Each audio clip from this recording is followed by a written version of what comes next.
That's a lot. 11 gig economy mistakes you might be making right now. And honestly, I'm guilty of some of these. You're going to want to know this entire list here. For instance, number one, check this with me.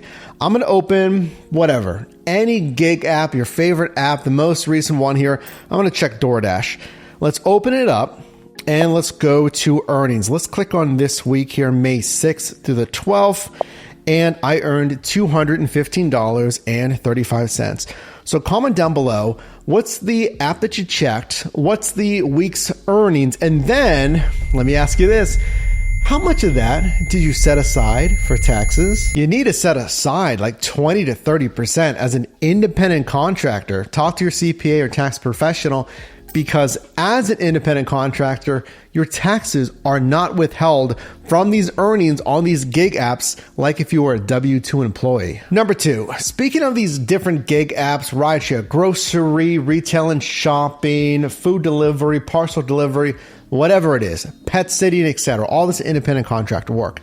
If you don't know the basics, you are in essence not going to make, most likely, as much money as possible if you don't understand the best practices, and you're going to waste your time and have headaches. Here's what I would do. Number one, free resources are great. Videos like this, other channels, websites, just make sure it's a vetted source here. We also have a free bundle, a terms and strategies guide, so you can understand some of the basics of actual strategy, and a rankings guide, some of the best and worst side hustles, in my opinion, with some more detail on that. Again, you can get that for free. And then the third resource is any paid app or any paid program to help you either get insights into the driving data and the earnings, and or just education. Again, going back to that website, yourdrivermike.com. So right now, in the coming weeks or so, I'm going to launch my side hustle starter course for you. After doing this stuff since 2015, thousands of trips and transactions, that is going to be your A to Z guide for most any niche in this gig economy, from personal experience, from someone who's done this full-time, part-time in different marketplaces. Honestly, whatever works best for you. Like, you could go out there driving, you can wing it like I did in 2015, basically, like all new drivers do. Zero research. You're going to make mistakes. You're probably going to have shifts that you're not necessarily happy with the earnings, or you could watch some content like this, consider subscribing. Or if you just want the fast track, like just teach me what actually works. I don't want to waste my time. I want to maximize my income when I first start, then look at some paid options as well. Number three is a big one for liability, and you're using your personal vehicle, and the what happens if thing that I don't think anyone really thinks about when you first sign up. Like, well, I'm just going to do ride share. I'm going to do food delivery. I'm going to make some money. But what happens if you're in an at-fault accident, like it's your fault? So you're using your vehicle for business, but that's why you have insurance. Clearly, that's what that insurance is for. But if you didn't know, if you just have your regular personal policy, that provider may say, well, we didn't know you're using your personal vehicle for business. We covered you under this personal policy for just that, personal driving. We're not going to cover this claim because you're using your vehicle for purposes that we didn't know about, that wasn't intended for business. We don't cover that. You need to have what's called gap insurance, or maybe it's called a hybrid insurance, just an add-on to your personal policy. It's typically not that much, and most every single major provider has this now. Feel free to shop around, by the way. It's just going to be that extra investment per month to cover you if you have something happen to you when you're using that vehicle, and the gig apps, let's say, don't cover you under that period of driving. Number four, let's talk about some of the money here.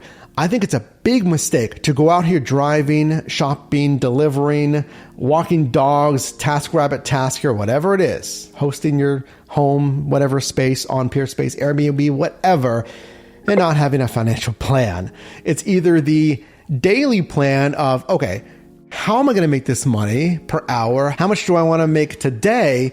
But even the macro, no one thinks about the macro, like, what am I trying to do with this money?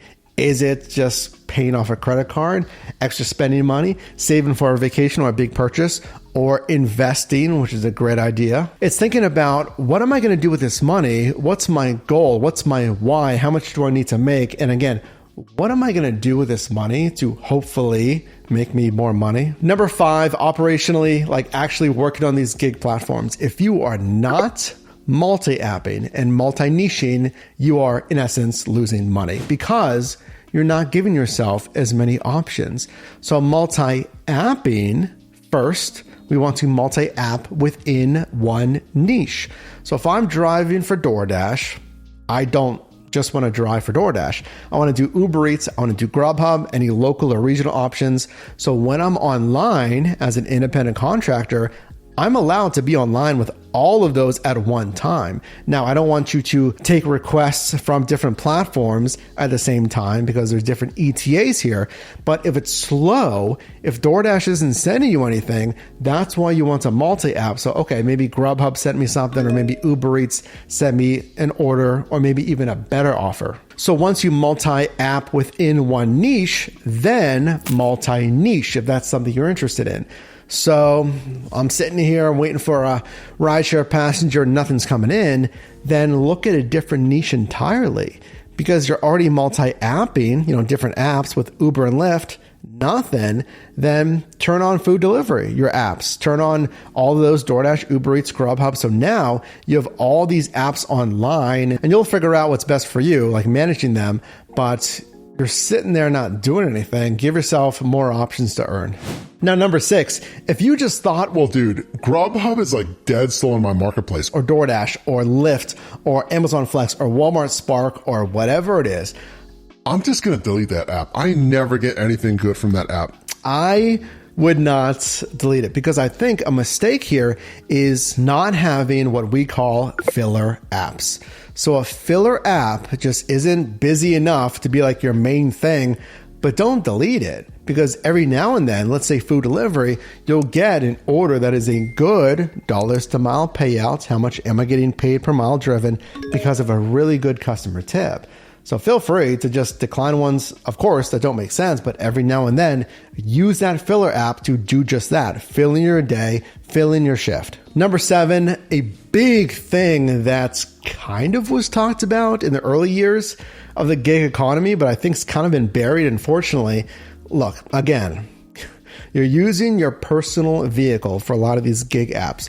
Now, I've done a video on at-home side hustles. They don't all have to use your personal vehicle, but let's just consider those that do. Consider the very real cost and depreciation on that vehicle. If you're driving easy an extra 10,000 miles a year, or if you do more hours, it could very well be 30,000, 50,000 miles a year on that vehicle extra, you are really running that vehicle into the ground and accelerating vastly the depreciation. Number 8, a big mistake, a huge mistake, is thinking that these apps won't change. They have changed drastically throughout the years since I started in 2015.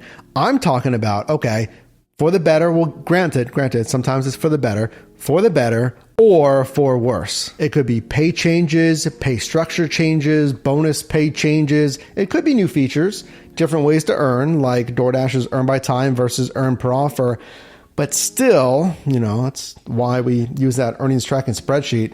Use whatever you want to look at the numbers. I'm just saying here, that's why we want to actually track, does this new feature actually keep me busy, ideally busier, make me more money, make me less money? Don't just rely, I'm telling you, on one app. And that's what I've done for years. That's all I do here is I help you make money in different side hustles. I remember shopping for Shipt in like 2018, 2019, and it was really on fire, really good money. But listen, I'll tell you this, I'm looking out for you, number 1, not these companies. So the second that the earnings get ridiculous, like super low, this doesn't make sense, stop working on that platform. Don't delete it because every now and then, maybe there's a good, welcome back bonus, come back to our platform. Just keep an eye out for that, but don't rely on it. Don't continue to go back to it if you're making like 13, 14 an hour. Number 9, I want to challenge you if this is your thing, because I think it's a mistake not to consider other opportunities to make money as a side hustle or some kind of side hustle that could turn into a full-time hustle. Like what I did here on YouTube, just monetizing across socials. I just don't want you to limit yourself locked in to gig work, especially full-time. If you're doing this full-time And look, if you're doing this full time in a marketplace where it makes sense, there's nothing wrong with that. If that's not your thing, if you don't want to do anything else, that's what you want to do, that's cool. I just want to make sure that you're making the kind of money you want to make. But if you're doing this as a side hustle, like 5 hours, 10 hours a week, and you kind of feel like you want to do something else, don't limit yourself. Why not? Consider other opportunities. With these gig apps, there's no career advancement, there's no raises, and literally, you're going to max out. You can only earn so much on any platform. I don't care what it is. Like, yeah, you can earn the 1% of, Uber, Lyft drivers, food delivery, Amazon Flex, whatever it is, but there's always going to be a cap there. Number 10, massive mistake. I know someone's considering this, so let me see if I can help you out here. Do not buy a brand new vehicle just for gig work. Couple of caveats here. Let's discuss. Why wouldn't you want to spend whatever, $30,000, $40,000? I think the average vehicle price here in the US at the time of filming is like in the 40s. Buying a brand new vehicle, no wear and tear, no issues, but also no one's absorbed any kind of depreciation. You're going to take that entire hit unless A, you're planning on buying a new vehicle anyway for personal use, and you're going to use this new vehicle for 10% of the time on gig work. Number 2, if you have a specific strategy for the vehicle. If it's a good vehicle for some kind of fleet work, for rental on maybe Turo, if it can be a great vehicle on premium ride sharing options like Uber Black. Otherwise, have someone else kind of incur that depreciation, because literally consider a 1 or 2 or 3-year-old vehicle. It's going to feel exactly the same. And number 11, you need to do this on different gig apps. It's a mistake to not set boundaries with either the platform or even customers themselves. When I did rideshare in 2015 and driving around here in Pittsburgh, typically 10 p.m. until 4 a.m., you got to have some kind of boundaries. No, I'm not taking 5 passengers. No, you can't bring an open container in the vehicle. No, that person looks too sick to get in this vehicle. Give them some water, sit down for a little bit, request a vehicle a little bit later, because frankly, I think they're going to get sick in this vehicle. But even warehouse workers or restaurant workers, store workers, whatever it is, stay professional, try to have good customer service. But if someone's going to be super rude to you, have boundaries there, unassign or cancel an order, and then tell support.